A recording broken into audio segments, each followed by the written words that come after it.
different variations also with poppers. You get different sizes. I mean, there's 1,000 different sizes pretty much. I'm just talking about bream today. What I think I'll do is I'll leave you guys on one of the most effective ways to go breaming, and that comes down to a blade type lure.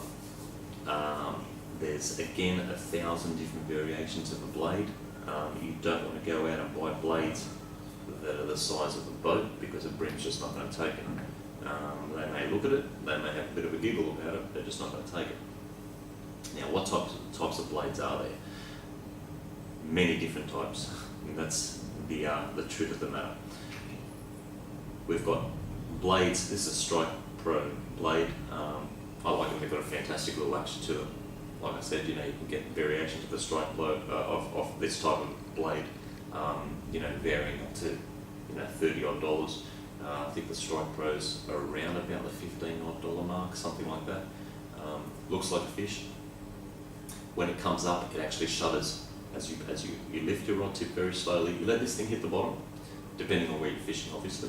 You let it hit the bottom, and then just lift your rod tip very slowly, and you will feel a vibration running through your rod. It's almost like as it comes up. Once you get to a certain point with your rod tip, let it drop back down, wind up your slack, give it a couple of seconds, do it again. You can run these things over leases, over snags, whatever it may be, but again, you have to be very careful. You're not going to get snagged on wherever it is, so be a bit wary of where you're fishing with these. But a bladed lure like that, there aren't many fish out in the ocean that won't take it. Snapper will take them, bream, trevally, flathead, pretty much anything that's swimming around will have it go with bladed lure. It's just their action, it's the vibration they send through the water, and it really draws the fish in and really gets them on the bite, gives them a bit of gets the attack going, the attack gene going in them. So we've got the Strike Pro there, different variation again, single hooked lure there, not really much of a design to it. There's no eyes on it, there's no nothing, it's just pretty much blue and white, almost camo looking, but when shuddering through the water it looks perfectly like a little bayfish.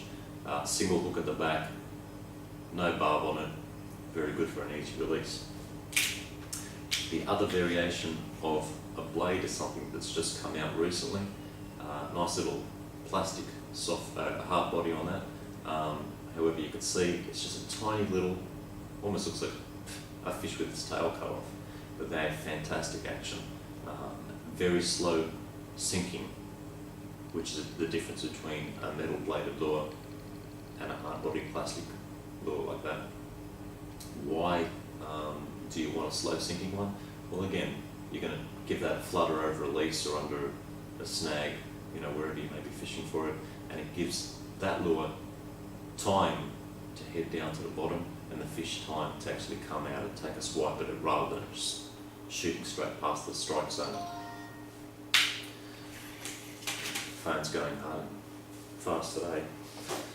Okay, last on the agenda, actually, I was going to stop there, but what we might do is just have a quick touch on soft plastic lures. Now, soft plastic lures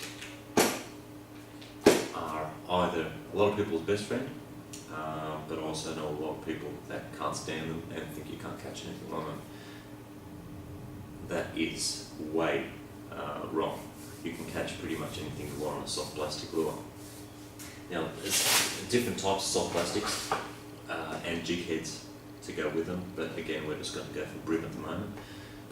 What we've got here, I actually use a fly fishing, I know a lot of the purists won't like it, but I use a fly fishing container to hold all my jig heads. It's the best way to keep them tidy. You know exactly what you've got, what you need if you ever need to rebuy something, or you're running out of a certain type of jig head. I can just have a look and grab what I need. I've got an assortment also of worm hooks, what they call a worm hook. A worm hook, you pretty much hook up a soft plastic lure without a jig head on it. That's for a very slow sink. The other thing you can use if you want that lure to go down very slowly is what they call a resin head. Again, it looks like a normal jig head for a soft plastic. However, the head is just made of resin. The resin gives you a little bit of weight to help with your casting, but it doesn't let that lure just drop straight down and out of the strike zone very quick.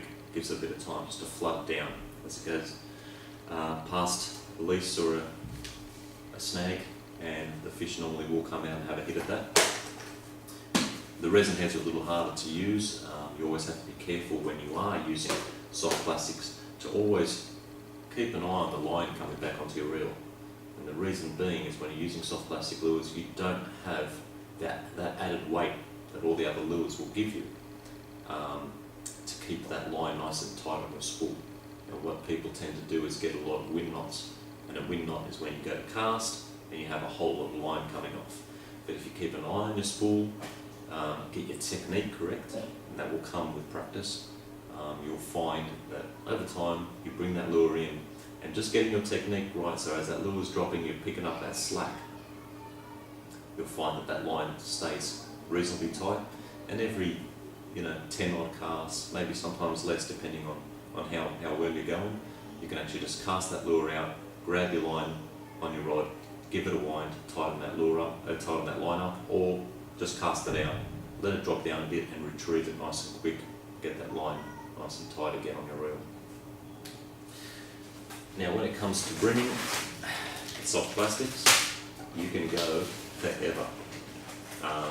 There's 1,000 different brands out there, 1,000 different variations of different types of something that looks like a prawn, and something that looks like a yabby, and something that looks like nothing really at all. So that's got nothing in it, so that's useless. We'll touch on a couple of lures that are very, very effective, I find, when it comes to brimming. The first, everybody knows, whether you're a bait fisher, whether you're a brim fisher, brim love worms, whiting love worms, flathead love worms, kings will take a worm, pretty much anything swimming out there. Even, I've caught a lot of jewies on worms that were intended for brim at night. But the gulp range of saltwater lures, they've got the sandworms, they've got bloodworms that you can get as well. When I go brimming, I tend to cut these in half. Just because you've got a soft plastic lure doesn't mean you can't tweak it, doesn't mean you have to put the whole thing on. You can cut these down, make them shorter, play around with them. The good thing about them is they're cheap, a $9 bag of lures, and you can sit there playing around with these for hours. But the worm range is really good. The other thing that's very effective in the gulp range are the minnow grubs. These are the 2 inch to 5 centimetre minnows. These are the peppered prawn. I do also use these in the pumpkin seed colour as well. They've got obviously their own scent already put in there. It smells a bit vinegary. Don't know what fish like about them, but they're extremely effective. You can use these with a weighted jig head, a resin jig head, or even on a very, very small hook. They tend to be a little small for a worm hook though. But on a resin head, these are absolutely deadly when it comes to brim. You can use them anywhere that I've been talking about. These baits, but really you can use these in deep water, let them sit to the bottom, give it a very, very light flutter. No need for these huge jerking motions that you see people doing when it comes to brimming. Just let it go to the bottom, give that rod tip just a little bit of a tap, very, very slow tap. And once this thing hits the bottom, sometimes even when it doesn't, on its way down, the brim will have a go at that. Again, on the Berkeley range, this is actually a freshwater lure that I use for brim a lot. It's a bass lure that I picked up, or my wife actually picked up from me in the States. Absolutely deadly on brim. I actually don't even know if they're pre-scented, but it is a freshwater lure. Yeah, it doesn't have a scent on it. Then again, I'll just cut these down to the size I want.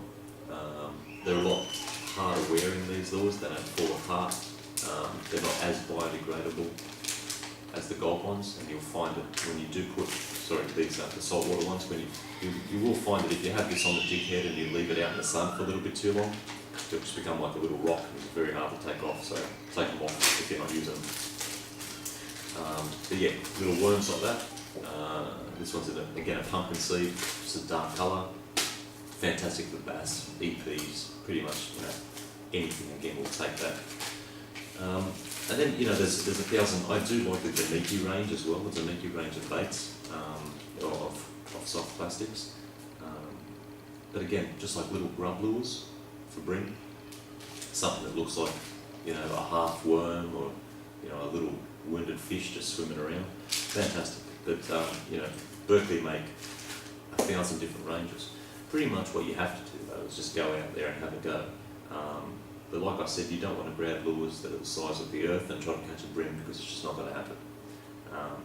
Get the right lures, use the right techniques, and pretty much use the right gear, and you're pretty much certain of catching something. Well, that's the first episode, and hope you guys enjoy it.